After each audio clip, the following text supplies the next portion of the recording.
Salam Bapak Ibu saudara-saudariku, kembali kita bertemu lagi di channel saya Pendeta Plimbing Ginting.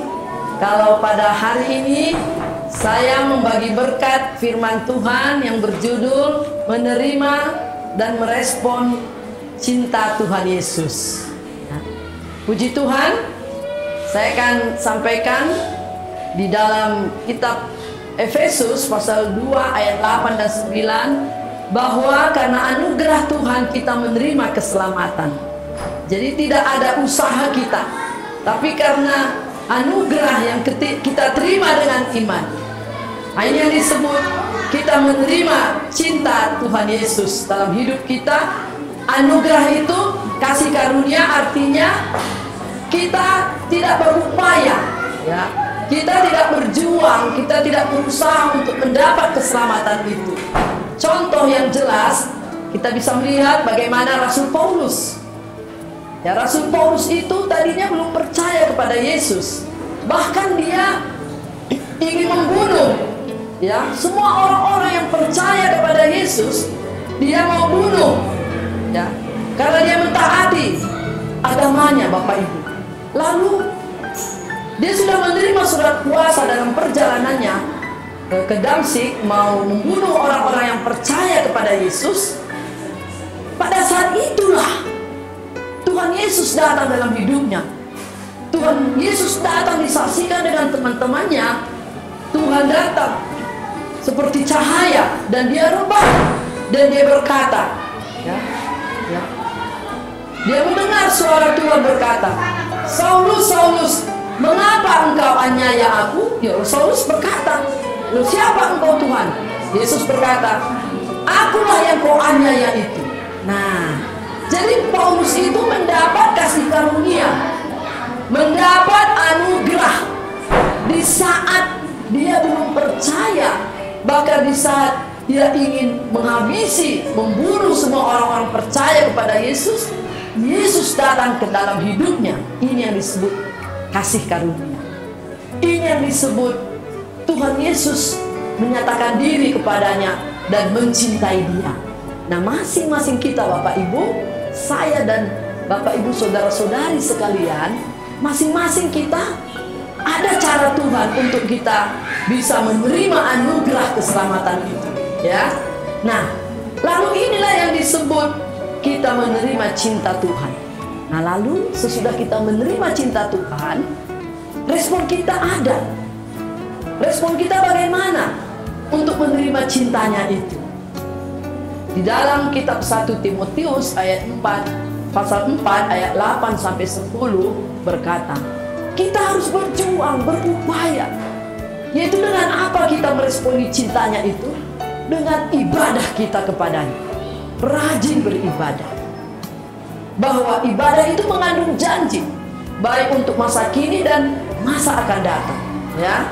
Nah, mengandung janji bahkan masa ini, hari esok kita, sampai pada saat kita nanti selesai hidup kita, kita bisa bertemu dengan Tuhan Yesus. Jadi kita berjuang, berjerih payah, kita beribadah. Itulah bukti dari respon dari cinta kita kepada Tuhan Yesus itu. Nah, jadi mari kita semua meresponi cintanya dengan berjuang untuk rajin beribadah. Jadi ada dua hal kita diingatkan di dalam kita meresponi, menerima dan meresponi cintanya itu. Yang pertama, kita tidak boleh meninggalkan kasih karunia, ya. Tidak boleh meninggalkan kasih karunia. Di dalam Ibrani 12 ayat 15 berkata, kalau kita meninggalkan kasih karunia, maka yang timbul akan pahit, yang akan menimbulkan kerusuhan. Dan juga kita tidak boleh meninggalkan ibadah kita. Respon kita tadi di dalam Ibrani pasal 10 ayat 25 berkata, tidak boleh kita meninggalkan pertemuan-pertemuan ibadah kita, supaya kita saling menasehati, saling menguatkan pada saat kedatangan Yesus, menjelang kedatangan Yesus kedua kali. Saya punya pohon cabai, tanaman cabai, buahnya sangat lebat, tapi pohon ini dalam pot, ya. Suatu pagi saya melihat, Bapak Ibu, kalau karena saking banyaknya buahnya, mau rebah begitu, mau nggak tahan dia menahan pohonnya itu. Jadi saya yang sebagai pemilik menolong, menopang dengan apa? Saya ambil kayu. Saya ambil kayu, saya cucukkan ke dalam tanah di dekat pot itu, lalu diikat. Nah, kembali buahnya itu tidak terganggu. Kalau tidak ditopang, dia akan bisa patah, ya buahnya akan sia-sia, lain. Nah, kita juga seperti itu, dengan kita tidak meninggalkan pertemuan ibadah kita, kita ditopang oleh saudara-saudara kita. Ada yang lebih kuat imannya dari kita ditopang. Ada yang kita menguatkan yang lain. Nah, jadi supaya kita tidak rebah, hancur. Ya, seringkali kalau kita diberkati, semakin besar berkat. Ya, kalau kita tidak setia dalam ibadah, maka bisa berkat itu akan membuat kita jauh dari Tuhan. Amin. Kita bisa diserang oleh si iblis, ya, sehingga kita bisa hancur seperti tanaman cabai tadi. Jadi puji Tuhan, ya, kita semua boleh tetap setia. Anugerah Tuhan, keselamatan yang kita terima, cinta mula-mula, kita tetap jaga kasih karunia itu. Dan bagaimana menjaganya, kita tidak meninggalkan ibadah kita, pertemuan-pertemuan ibadah kita di gereja masing-masing. Kita boleh ikuti dan setia. Izinkan saya berdoa buat Bapak Ibu saudara-saudari sekalian. Tuhan Yesus berkati semua anak-anakmu, hamba-hambamu yang mendengar dan melihat YouTube ini, video ini.